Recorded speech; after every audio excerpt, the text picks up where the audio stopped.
Alright, my next student, oh boy, my next student was pretty much my A student, cream of the crop. If he would have brought me like an apple every class, he would have been that guy. He did his assignments in triplicate.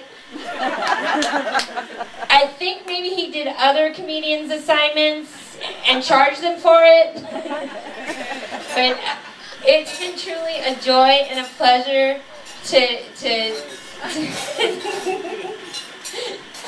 to learn my comedian's name too.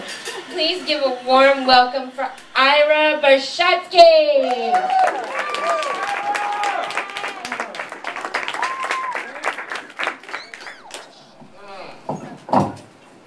Thank you, Julie. Hey!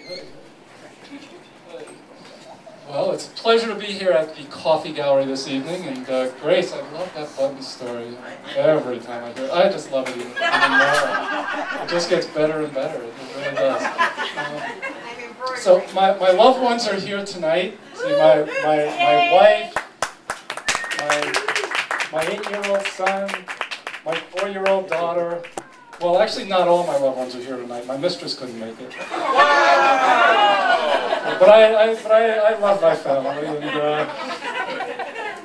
you know, I'm an older dad. I was born when I was born. No, my kids were born when people would consider me middle-aged, and it's interesting, you know, at this age and having young children, as I'm getting solicitations to join retirement groups, I'm also getting solicitations to be a volunteer and to join their homeschooling co-op.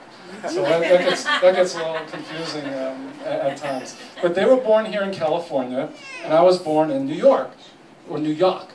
I was born in Brooklyn, New York. That is the Brooklyn. Not Brooklyn, Michigan, not Brooklyn, Wisconsin, not Brooklyn, Pennsylvania, which actually do exist. I mean, I found them on the internet. If it's on the internet, it must be true. I was born in the Brooklyn, if you can't already tell. And back then in the 50s, when I was born, the mother stayed in the hospital for 4 days. So on the 4th day, I went to my parents, I turned to them and said, look, Mom and Dad, forget the fact that I'm a newborn and I'm talking. This neighborhood is going to turn bad and we got to move. It did, and we did. We moved. The neighborhood is the one that turned bad. So we moved to a town called Lynbrook. We went from Brooklyn to Lynbrook. True story, I did not make these things up. And Lynbrook is on Long Island. Now, Long Island, I mean, I have a hard enough time saying it now. When you're a newborn and your parents are saying, say it, Long Island. So I'm saying Long Island. And then they wanted me to say my last name too. So here I am, a newborn, going Long Island and Bershatsky. Bershatsky. I mean, no wonder why I'm neurotic and psychotic at this age. I think it started when I was much, much younger. So being from Long Island, I went to a local college called Hofstra University. And I have a Everybody Loves Raymond, which, remember that TV show, connection with Hofstra University. And Phil Rosenthal, the gentleman that was the executive producer and creator, he went to Hofstra University. And he didn't study finance, you know, like I did. Of course, he's a multi-millionaire now, and I'm kind of still working on it. But I did go on to graduate school at Michigan State University. I got my MBA there. That's Master's of Business Administration, for those of you that don't know. And when I applied there, I sent in my application and my application fee, and they accepted me. But I also applied to other schools. I applied to the University of Virginia, applied to the University of Michigan, and I applied to Harvard. Sent in the application fee, and they sent me back a letter, thank you for your donation. I said, no, I applied to go to your school. Well, obviously I didn't go there, I went to Michigan State University. So being, you know, being born in Brooklyn and being from Long Island, yes, I am Jewish, and if you couldn't already tell that as well.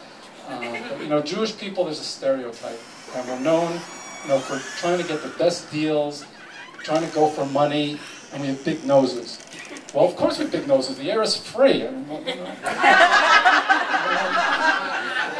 you know, we also use a lot of tissues, and if I didn't know any better, I would say that the tissue companies are owned by Jewish people.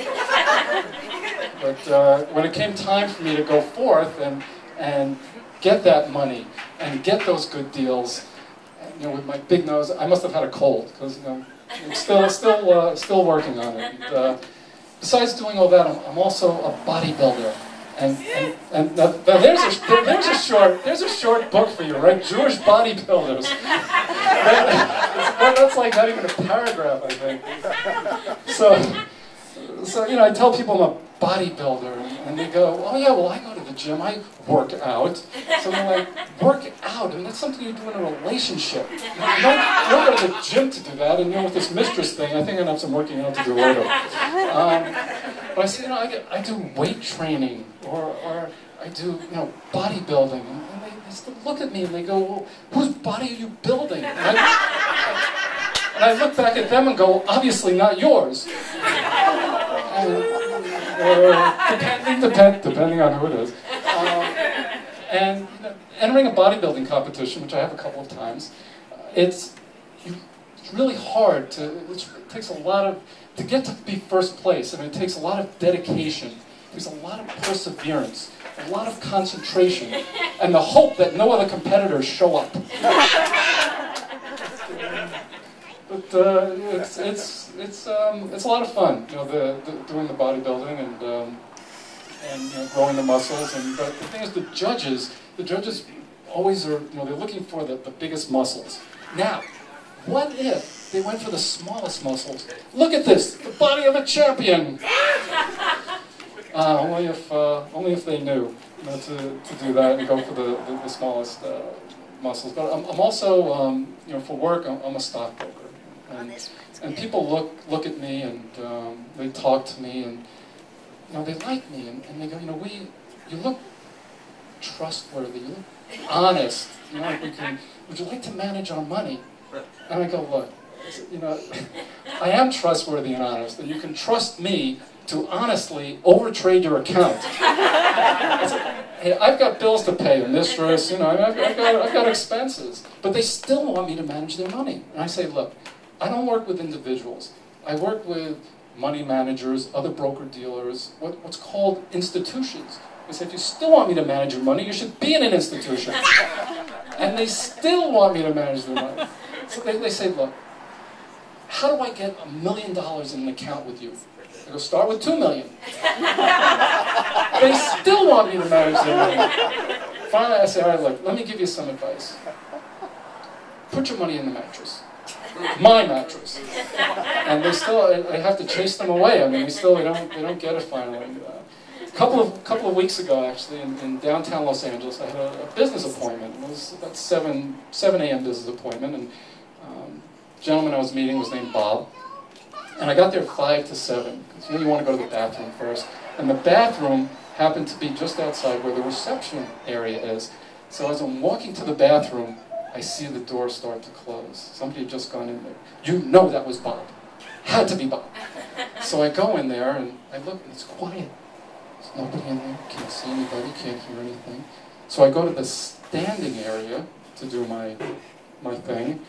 And I'm doing my thing, doing my business. And I hear some rustling in the sitting area.